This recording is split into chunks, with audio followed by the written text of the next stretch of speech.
ആദർശ് റൂമിലിരുന്ന് പ്രൊജക്റ്റൊക്കെ ചെയ്തുകൊണ്ടിരിക്കുകയായിരിക്കും. ഈ സമയത്ത് നയന അങ്ങോട്ടേക്ക് കോഫിയും കൊണ്ട് വരുന്നുണ്ട്. ഇന്ന് ആദർശിട്ട് ആ കോഫി എന്ന് പറയുമ്പം ഞാനിപ്പോൾ ഓർത്തതേ ഉള്ളൂ, ഒരു കോഫി കിട്ടിയെങ്കിൽ കൊള്ളാമെന്ന്, ഇതിന് കൃത്യസമയത്ത് നീ കൊണ്ടുവന്നതെന്ന് പറയുന്നുണ്ട്.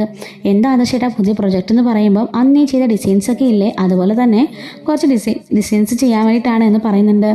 ഞാൻ സഹായിക്കട്ടെ എന്ന് ചോദിക്കുമ്പം വേണം, പക്ഷെ ഇപ്പം വേണ്ട, ഞാൻ ഈ വർക്കൊക്കെ ഒന്ന് പൂർത്തീകരിക്കട്ടെ, നിനക്കുള്ള പണി വരുന്നുണ്ട് എന്ന് പറയുന്നുണ്ട്.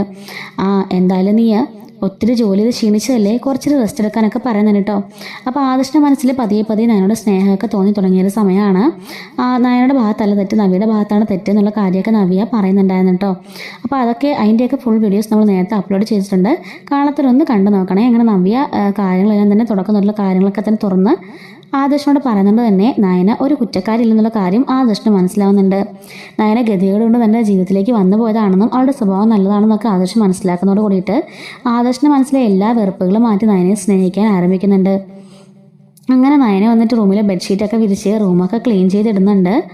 ആദർശ് ചോദിക്കുകയാണ്, നീ ഇവിടെ രാവിലെ ക്ലീൻ ചെയ്തതല്ലേ, പിന്നെയും വന്ന് ക്ലീൻ ആക്കേണ്ട കാര്യമുണ്ടെന്ന് ചോദിക്കുമ്പോൾ നിനക്ക് 5 മിനിറ്റിൽ അടങ്ങിയിരിക്കാൻ സാധിക്കില്ലെന്ന് ചോദിക്കുന്നുണ്ട് കേട്ടോ ആദർശ്. ആദർശിട്ടാ ഞാൻ നേരത്തെ തൊട്ടേ വീട്ടിലെ ജോലി കഴിഞ്ഞ് അവിടെ പോയി ഓഫീസിലും ജോലി ചെയ്തിട്ടുണ്ട്, വീണ്ടും വന്ന് വീട്ടിലും ജോലിയൊക്കെ ചെയ്തിട്ടുണ്ട്, അങ്ങനെ ശീലിച്ചു പോയതാണെന്ന് പറയുന്നുണ്ട്. അങ്ങനെ ആദർശ് പറയുന്നുണ്ട്, നമുക്ക് എങ്ങോട്ടെങ്കിലും ട്രിപ്പൊക്കെ പോയാലോ എന്ന് ചോദിക്കുമ്പോഴേക്കും നയന ചോദിക്കുകയാണ്, ആദർശത്തിനാണ് ഈ ചോദിക്കുന്നത്, മൂർത്തി സ്റ്റോറിയുടെ MDക്ക് ട്രിപ്പൊക്കെ പോകാനുള്ള സമയമുണ്ടെന്ന് ചോദിക്കുമ്പം കുറച്ച് ദിവസമായിട്ട് ഭയങ്കര സ്ട്രെസ്സാണ് ജോലിയിൽ, ഒരു കോൺസെൻട്രേഷൻ കിട്ടുന്നില്ല, നമുക്ക് എല്ലാവരും കൂടെ ഒന്ന് പോയിട്ട് വരാം, വീട്ടിലുള്ള എല്ലാവരെയും കൂട്ടി ഏതെങ്കിലും അമ്പലത്തിലേക്ക് ഇങ്ങനെ പോയിട്ട് വന്നാലും ചോദിക്കുമ്പോഴേക്കും നയന മനസ്സിലോർക്കാണ്, ഞാനോർത്തു നമ്മളെ തന്നെ എനിക്ക് ഓർത്തു. എന്നിട്ട് നയന പറയുന്നുണ്ട്, അത് നല്ലതാ ആദർശേട്ടാ, മുത്തച്ഛനെയൊക്കെ കൂട്ടിക്കൊണ്ട് പോകുകയാണെങ്കിൽ മുത്തച്ഛനൊരു റിലാക്സേഷൻ ആയിരിക്കും, അമ്പലങ്ങളിലൊക്കെ പോയിട്ട് വരുമ്പോൾ എല്ലാവർക്കും മനസ്സിന് പ്രത്യേക ഒരു ശാന്തി ലഭിക്കും, അതുപോലെ തന്നെ അബിയുടെ സ്വഭാവം കുറച്ചുകൂടി ഒന്ന് ബെറ്റർ ആവുകയും ചെയ്യുമെന്ന് പറയുന്നുണ്ട്. ആദർശ് പറയുന്നുണ്ട്, എന്തായാലും ഞാനൊന്ന് നോക്കട്ടെ, നമുക്കൊന്ന് പ്ലാൻ ചെയ്യാം എന്നൊക്കെ പറയാണ്. അങ്ങനെ നയന ആദർശിൻ്റെ പുറകിൽ പോയി ഇങ്ങനെ നിൽക്കുകയാണ്. അപ്പോൾ ആദർശ് കംഫർട്ട് ഡിസൈൻ ചെയ്യുന്നത് നയന ഇങ്ങനെ നോക്കിക്കൊണ്ട് നിൽക്കുന്നുണ്ട്. അങ്ങനെ ആദർശിൻ്റെ അടുത്തിന് നയന ഇങ്ങനെ നിൽക്കുമ്പോഴേക്കും രണ്ടുപേരെ കണ്ണും ഇങ്ങനെ ഉടക്കുന്നുണ്ട് കേട്ടോ. അപ്പോൾ നയന ഇങ്ങനെ ആദർശിൻ്റെ തോളിൽ ഇങ്ങനെ പിടിച്ചിട്ടുണ്ടായിരുന്നു. അപ്പോൾ ആദർശ് ആ കയ്യിലിനെ മുറുക്കെ പിടിക്കുകയാണ്. അപ്പോൾ നയനയും ആദർശിനെ നോക്കുന്നുണ്ട്. ശേഷം കമ്പ്യൂട്ടറിൽ ഇങ്ങനെ രണ്ടുപേരും ഒരുമിച്ച് തന്നെ മൗസ് ഇങ്ങനെ ഡ്രാഗ് ചെയ്യുന്നുണ്ട്. അപ്പോഴേക്കും നയന മനസ്സിലോർക്കാണ്, ഈശ്വര, ആദർശനെ കാണിക്കുന്ന സ്നേഹമൊക്കെ സത്യമായിരുന്നെങ്കിൽ എന്ത് നന്നായിരുന്നു, ഇതൊക്കെ വെറും അഭിനയമല്ലേ, എല്ലാവരെയും കാണിക്കാനായിട്ടൊക്കെ ഇങ്ങനെ നന്നെ മനസ്സിൽ ആലോചിക്കുന്നുണ്ട്. എന്നിട്ട് പെട്ടെന്ന് തന്നെ ആദർശിൻ്റെ ദേഹത്തുനിന്നും കൈമാറ്റി മൗസിൽ നിന്നും കൈമാറ്റികൾ മാറിപ്പോവാണ്. അപ്പോഴേക്കും ആദർശ് അവിടെ നിന്ന് എഴുന്നേറ്റ് ചോദിക്കുകയാണ്, എന്താ നയന, നീ എന്താ പിണങ്ങി മാറിപ്പോയെന്ന് ചോദിക്കുമ്പോഴേക്കും ഒന്നുമില്ല ആദർശേട്ടെന്ന് പറയുന്നുണ്ട്. അപ്പോൾ ഡോർ തോന്നണക്കായിരിക്കും. ഇപ്പോൾ ഡോർ ലോക്ക് ചെയ്യാതെ പതിയൊന്ന് ചാരി ഇടുന്നുണ്ട്. അപ്പോഴേക്കും എന്താ നിനക്ക് പറ്റിയേ, എന്താ ഒരു വിഷമം പോലെയും ചോദിക്കുമ്പോൾ ഒന്നുമില്ല ആദർശേട്ടാ, ആദർശൻ്റെ ഇപ്പം ഒരുപാട് കെയർ ചെയ്യുകയും സ്നേഹിക്കുകയൊക്കെ ചെയ്യുന്നുണ്ട്, എന്നെ ബഹുമാനിക്കുകയും ചെയ്യുന്നുണ്ട്, എനിക്ക് മനസ്സിലാവുന്നുണ്ട്, പക്ഷേങ്കിൽ ഇതൊക്കെ സത്യമായിരുന്നെങ്കിൽ ഞാൻ ആഗ്രഹിച്ചു പോയെന്ന് പറയുമ്പം സത്യമായിരുന്നെങ്കിലോ പിന്നെ ഞാനെന്താ അഭിനയിക്കുകയാണെന്നാണ് നീ കരുതിയത്, അതെന്താ നിനക്കിപ്പോൾ എന്നോട് അങ്ങനെ തോന്നാമെന്ന് ചോദിക്കുമ്പം ഇപ്പോഴല്ല, നേരത്തെ തൊട്ട് എനിക്ക് തോന്നുന്ന കാര്യമാണ്, മുത്തശ്ശനെ കാണിക്കാൻ വേണ്ടിയിട്ടല്ലേ ആദർശൻ എൻ്റെ സ്നേഹമൊക്കെ കാണിയെന്ന് ചോദിക്കുമ്പം അങ്ങനെയാണ് നീ കരുതിയത്, സത്യമായിട്ട് അങ്ങനെയല്ല, എനിക്ക് നിന്നിപ്പോൾ യഥാർത്ഥമായിട്ടും ഇഷ്ടമാണെന്ന് പറയുന്നുണ്ട്. അപ്പോഴേക്കും നയന പറയുന്നുണ്ട്, മതി ആദർശേട്ടാ, എനിക്ക് ഇനിയും താങ്ങാനുള്ള കപ്പാസിറ്റി ഒന്നും ഇല്ല, എനിക്ക് മനസ്സിലായായിരുന്നു ആദർശേട്ടൻ ശരിക്കല്ല എന്നെ സ്നേഹിക്കുന്നതെന്നുള്ള കാര്യമൊക്കെ. അന്ന് ആദർശേട്ടൻ അമ്പലത്തിൽ ആ ഒരു കുറിക്കുള്ളിൽ ചീട്ടിനകത്ത് എഴുതിയിരുന്നില്ലേ എല്ലാ അഭിനയമാണെന്ന്, അന്നത്തോടു കൂടിയിട്ട് എനിക്ക് മനസ്സിലായതാ.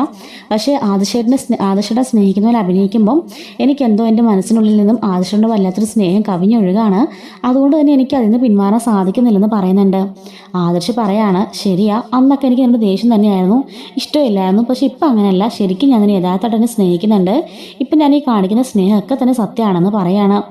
അപ്പോഴേക്കും ദേവയാനി പെട്ടെന്ന് കഥവ് തുറന്നിട്ട്, അപ്പോൾ ആദർശാണെങ്കിൽ നയനയുടെ തോളത്ത് ഇങ്ങനെ കൈവെക്കുന്നുണ്ടായിരിക്കും, കൈവെച്ച് ഇങ്ങനെ അവളെ ഹഗ് ചെയ്യാൻ വേണ്ടി ഇങ്ങനെ സ്റ്റാർട്ട് ചെയ്യുമ്പോഴേക്കും പെട്ടെന്ന് നയന വന്ന് കഥ ഇങ്ങനെ ദേവയാനി കഥ തള്ളി തുറക്കുകയാണ്. പെട്ടെന്ന് ഇങ്ങനെ രണ്ടുപേരും കെട്ടിപ്പിടിക്കാൻ പോകുന്ന ഒരു സിറ്റുവേഷനിൽ നിൽക്കായിരിക്കും. അപ്പോഴേക്കും രണ്ടുപേരും പിടുത്തം വിട്ട് മാറുന്നുണ്ട്. എന്താ അമ്മ ഇത്, ഡോറിലൊന്ന് കൊട്ടിയിട്ട് വരണ്ടേ എന്ന് ചോദിക്കുന്നുണ്ട്. അപ്പോഴേക്കും ദേവേനെ ചോദിക്കുകയാണ്, ഓഹോ നീ അത്രത്തോളം ആയോടാ, സ്വന്തം അമ്മയെ ഞാൻ നിന്റെ ഡോറിൽ മുട്ടിയിട്ട് പറഞ്ഞു അല്ലേന്ന് ചോദിക്കുകയാണ്. അമ്മേ, അത് ഞാൻ എൻ്റെ വിവാഹമൊക്കെ കഴിഞ്ഞില്ലേ, ഇപ്പം നയനയും ഞാനും ഭാര്യ ഭർത്താക്കന്മാരല്ലേ, അപ്പം ഞങ്ങളുടെ മുറിയിലേക്ക് വരുമ്പം അമ്മ അതിൻ്റെ മനസ്സ് കീപ്പ് ചെയ്യേണ്ടതെന്ന് ചോദിക്കുമ്പം, ഓഹോ നിൻ്റെ ഭാര്യയെ നീ ഉള്ളിടത്ത് ഞാൻ ഇനി അനുവാദം ചോദിച്ച് ഇനി ഒരു അപ്പോയിൻമെൻറ്റ് എടുത്തിട്ട് വരാടാന്നൊക്കെ പറയുന്നുണ്ട്. പക്ഷേ ഈ അമ്മ എന്താ ഇങ്ങനെയൊക്കെ പറയുന്നത്, അമ്മയ്ക്ക് മാനേഴ്സ് അറിയില്ലെന്ന് ചോദിക്കുമ്പം, ഇല്ലടാ എനിക്കിപ്പോൾ യാതൊരു മാനേഴ്സും അറിയില്ല, നിൻ്റെ ഭാര്യയ്ക്ക് അറിയാമല്ലോ കുറേ എന്നൊക്കെ പറയുന്നുണ്ട്. നീ ഇപ്പോൾ അവളോട് പറഞ്ഞതൊക്കെ ഞാൻ കേട്ടു, അപ്പോൾ നീ ഇത്ര നാളും എന്നോട് പറഞ്ഞതൊക്കെ കള്ളത്തരായിരുന്നല്ലേ, നിനക്ക് ഇവളുടെ ഇഷ്ടമൊന്നുമില്ല, സ്നേഹിക്കുന്നതിൽ അഭിനയിക്കുകയാണെന്നൊക്കെ നീ എന്നോട് പറഞ്ഞത് കള്ളത്തരായിരുന്നല്ലേ എന്ന് പറയുന്നുണ്ട്. അപ്പോൾ വീണ്ടും ഞാൻ ഇങ്ങനെ സങ്കടത്തോടെ ആദർശിൻ്റെ മുഖത്തേക്ക് നോക്കുമ്പോൾ ആദർശ് പറയണം, അമ്മ അങ്ങനെ പറഞ്ഞതൊക്കെ സത്യമാണ്, പക്ഷെ അമ്മയൊന്ന് ആലോചിച്ച് നോക്കി, നയന ഒരു തെറ്റും ചെയ്തിട്ടില്ല. നവ്യ തന്നെ എന്നോട് എല്ലാ കാര്യങ്ങളും പറഞ്ഞു. അവളുടെ കയ്യിൽ തെറ്റുകൊണ്ടാണ് നയനയ്ക്ക് എന്നെ വിവാഹം കഴിക്കേണ്ടി വന്നത്, അല്ലാതെ ഇവൾ ആഗ്രഹിച്ചിട്ടൊന്നുമല്ല. അതുപോലെ പല സന്ദർഭത്തിലും നയനയ്ക്ക് അവളുടെ കൂടെ നിൽക്കേണ്ടി വന്നതാ, അല്ലാതെ അവൾ ഒരിക്കലും എന്നെ ചതിച്ചിട്ടോ എന്നെ മനഃപൂർവ്വമായിട്ട് അവൾ എന്നെ ഉപദ്രവിച്ചിട്ടോ ഇല്ല എന്ന് പറയുന്നുണ്ട്. അപ്പോഴേക്കും ദേവിയനെ ചോദിക്കുകയാണ്, ഓഹോ അപ്പോൾ അത്രത്തോളം ഒക്കെ ആയല്ലേ, ഇപ്പോൾ ഈ അമ്മയെ മറന്നിട്ട് ഇവളെ സ്നേഹിക്കാൻ തുടങ്ങിയില്ലേ ചോദിക്കുകയാണ്. അപ്പോൾ നയന ചോദിക്കുകയാണ്, അമ്മയ്ക്ക് നാണയില്ല അമ്മേ, ഞങ്ങളുടെ മുറിയുടെ വാതിക്കുന്ന ഒളിഞ്ഞ് ഇതൊക്കെ കേട്ടോണ്ട് നിൽക്കാൻ, ഞങ്ങളെ ഒരു ഭാര്യയും ഭർത്താവും അല്ലേ ചോദിക്കുന്നുണ്ട്. നീ കൂടുതൽ മിണ്ടുമൊന്നും വേണ്ട, ഇത് എൻ്റെ വീടാ, നിനക്കിവിടെ യാതൊരു അവകാശവും ഇല്ല, ഇവിടെ എവിടെ നിൽക്കണം എന്നുള്ള തീരുമാനിക്കുന്നത് ഞാനാണ്, നീ ആരാടി എന്നൊക്കെ ചോദിക്കുമ്പോഴേക്കും ആദർശ് പറയാണ്, അമ്മേ അവൾ എൻ്റെ ഭാര്യയാണെന്ന് പറയുന്നുണ്ട്. അപ്പോഴേക്കും ദേവേനിക്ക് അതൊരു വല്ലാത്തൊരു അടി കൊണ്ടുപോലെ ആയിപ്പോയി കേട്ടോ. അവൾക്ക് ചോദിക്കാനുള്ള അവകാശം ഉണ്ട് അമ്മേ, ഭാര്യയും ഭർത്താവിൻ്റെ മുറിയിലേക്ക് കയറി വരുമ്പം അറ്റ്ലീസ്റ്റ് ഒന്ന് മുട്ടുക എന്നുള്ളത് ഒരു മര്യാദയല്ലേ, അതമ്മ കാണിച്ചില്ലല്ലോ എന്ന് ചോദിക്കുകയാണ്. ഓഹോ അപ്പോൾ നീ എന്നെ അത്രത്തോളം അടിച്ച് താഴ്ത്താറായല്ലേ, ഇവളുടെ മുമ്പിൽ വെച്ചൊക്കെ നീ എന്നെ ഇറങ്ങിപ്പോവാ പറയാതെ പറഞ്ഞല്ലേ എന്ന് പറയുന്നുണ്ട്. അമ്മ ഞാൻ അങ്ങനെ പറഞ്ഞു എന്ന് ചോദിക്കുകയാണ്. നീ പറഞ്ഞ ഉത്തരം അത് തന്നെയാണ് എന്ന് പറയുന്നുണ്ട്. നയന പറയാണ്, അമ്മേ ഞാൻ അതല്ല ഉദ്ദേശിച്ചത്, ഞങ്ങളുടെ സംസാരം അമ്മ അവിടെ നിന്ന് കേട്ടത് വല്ലാതെ മോശമായിപ്പോയെന്ന് പറയുമ്പോൾ നീ മിണ്ടിപ്പോരുത്, നീ ഇപ്പം വശീകരിച്ച് എൻ്റെ മോനെ കയ്യിലാക്കി വെച്ചിരിക്കുകയല്ലേ, ഈ വീട്ടിലുള്ള എല്ലാവരും നീ എൻ്റെ നേരെ തിരിച്ചില്ലേ എന്നൊക്കെ ചോദിച്ചിട്ട് ദേവിയനിടുന്ന് കരഞ്ഞുകൊണ്ട് ഇറങ്ങിപ്പോവാണ്. അപ്പോഴേക്കും അമ്മയ്ക്ക് പിണക്കായും തോന്നുന്നു എന്ന് പറഞ്ഞിട്ട് ആദർശ് പുറകെ പോകുന്നുണ്ട്. നയന ഇപ്പോൾ ഇങ്ങനെ ആലോചിച്ചുകൊണ്ട് നിൽക്കുകയാണ് ദേവിയുടെ സ്വഭാവത്തെ പറ്റിയിട്ട്. അപ്പോഴേക്കും ആദർശ് പുറകെ ചെന്നിട്ട് ദേവിയോട് പറയാണ്, അമ്മ എന്താ അമ്മയെ കാണിക്കുന്നതൊക്കെ, ഞാൻ പറഞ്ഞതിൽ എന്തെങ്കിലും കാര്യമില്ലാത്തതുണ്ടെന്ന് ചോദിക്കുമ്പം, എടാ നീ എപ്പോഴാടാ വിവാഹം കഴിച്ച് വലിയ കുടുംബനാഥനൊക്കെ ആയത്, ഇത്രയും കാലം ഞാൻ നിൻ്റെ അമ്മ തന്നെ അല്ലായിരുന്നു എന്നൊക്കെ ചോദിക്കുകയാണ്. അമ്മ അതൊക്കെ ശരിയാണ്, ഇത്രയും നാളെ ഞാൻ അമ്മയുടെ മകൻ മാത്രമായിരുന്നു, പക്ഷെ ഇപ്പം ഞാൻ ഒരു ഭർത്താവ് കൂടിയല്ലേ, അപ്പം അതിൻ്റേതായിട്ടുള്ളൊരു മെച്യൂരിറ്റിയൊക്കെ എനിക്ക് ഉണ്ടാവേണ്ട അമ്മയും ചോദിക്കുന്നുണ്ട്. ആയിക്കോട്ടെ, ഞാൻ ഇനി നിൻ്റെ മുറിയിലേക്കോ നിൻ്റെ അടുത്തേക്ക് പോലും വരുന്നില്ലെന്ന് പറയുമ്പം അമ്മ അങ്ങനെയൊന്നും പറയില്ലെന്ന് പറയാണ്. ഇത് കേട്ടിട്ട് മുത്തശ്ശ വന്നിട്ട് ചോദിക്കുകയാണ്, എന്താ ആദർശേ എന്താ പ്രശ്നം ചോദിക്കുമ്പം ഒന്നുമില്ല മുത്തശ്ശ എന്ന് പറയുന്നുണ്ട്. അപ്പോഴേക്കും കാര്യം എന്താണെന്ന് ചോദിക്കുമ്പം നടന്ന സംഭവങ്ങളൊക്കെ ആദർശ് പറയാണ്. അപ്പോഴേക്കും ദേവ്യാനോട് മുത്തശ്ശൻ ചോദിക്കുന്നുണ്ട്, നാണമുണ്ടോ ദേവ്യാനി നിനക്ക്, സ്വന്തം മകൻ്റെയും മരുമകളുടെയും മുറിയിലേക്ക് കയറി ചെല്ലുമ്പോൾ അറ്റ്ലീസ്റ്റ് ഒന്ന് മുട്ടിയിട്ട് പോകാന്നുള്ള മര്യാദ കാണിക്കണമെന്ന് അവൻ പറഞ്ഞാണോ തെറ്റായി പോയത്, നിൻ്റെ മകനല്ലേ അവൻ, നിന്നേക്കാൾ എത്രയോ വയസ്സിനുള്ളത് അവനുള്ള ബോധം പോലും നിനക്കില്ലല്ലോ എന്നൊക്കെ പറയുന്നുണ്ട്. എന്നിട്ട് പറയാണ്, അവരുടെ വായന കേട്ടെങ്കിൽ അവൻ അത്രയല്ലേ പറഞ്ഞോളൂ എന്ന് പറഞ്ഞ് നീ സമാധാനിക്ക്, എന്തെങ്കിലും നിങ്ങളുടെ മുറിയിലേക്ക് ഞാനോ എൻ്റെ ഭാര്യയോ അനുവാദമില്ലാതെ കടന്നു വന്നിട്ടുണ്ടോ എന്ന് ചോദിക്കാൻ കേട്ടോ ദേവ്യാനിയോട്. അങ്ങനെ ദേവ്യാനി എല്ലാവരും മുമ്പിൽ ചമ്മി നാണം കെട്ട് അങ്ങനെ ഇതായിട്ട് നിൽക്കുന്നുണ്ട്. ഈ ഒരു സമയത്തൊക്കെ ആദർശ് നായനോട് വല്ലാത്തൊരു സ്നേഹമൊക്കെ തോന്നി തുടങ്ങുന്ന സമയമാണ് കേട്ടോ.